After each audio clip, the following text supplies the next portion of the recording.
Hi, I'm Deanna Raybourn, the author of Killers of a Certain Age.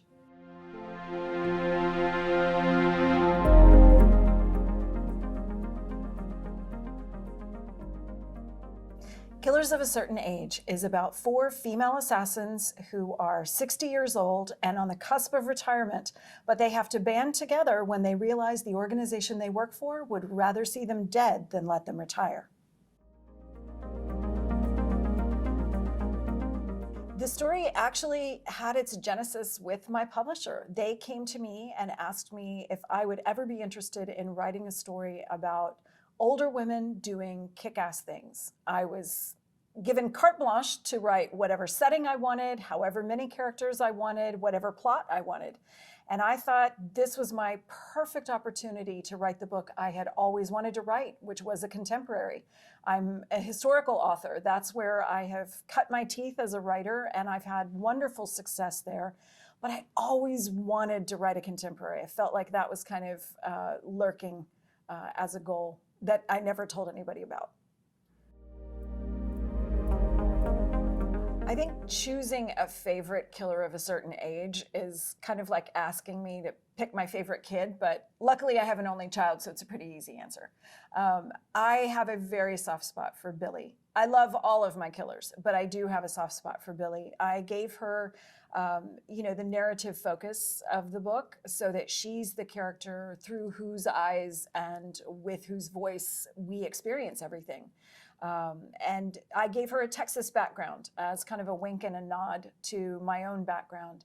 And I borrowed the name of my favorite great aunt, who I miss dearly because she was also a Billie. And Billie contains multitudes. She has little bits and pieces of a lot of women I have known over the years. She's not based on anyone in particular, but she's somebody I relate to very, very much. And she's a woman who just encapsulates everything that I think is important about strength and resilience and about a willingness to step up and be a leader even when you don't want to be, even when you don't feel like you're good at it, but somebody has to.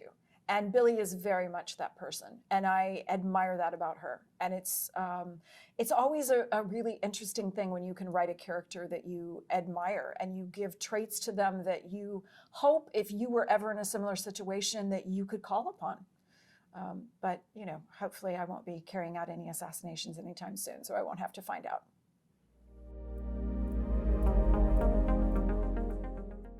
Making the transition from writing historical to writing contemporary was actually the most difficult part of writing the book. I have a very specific historical fiction voice that I'm very comfortable with. I've honed it over 18 books now, and it's second nature to me. But finding that contemporary voice, that was a huge challenge. I took several bashes at one scene in particular and just couldn't seem to make it connect. I couldn't just get into that voice that I needed. And so finally I decided I had to stop trying to write the story and just tell the story.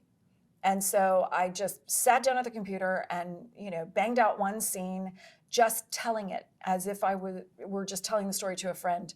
And I handed it off to my husband and said, I have zero objectivity about this book anymore. I cannot tell if this is great or if it's complete crap. I need help. And he looked at it and he started laughing and he said, babe, it's your Twitter feed.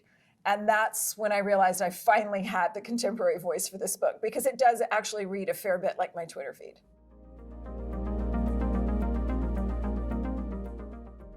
Research for this book was so much fun. This is the point where I issue a disclaimer and say, please don't attempt any of this at home. I certainly didn't.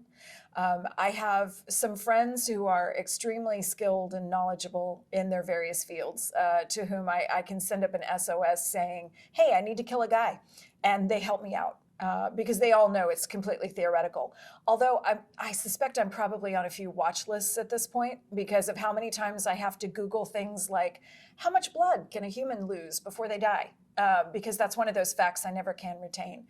But I had a wonderful time doing a deep dive into the research for this book. There was travel involved, and I've been to all but one of the settings in the book.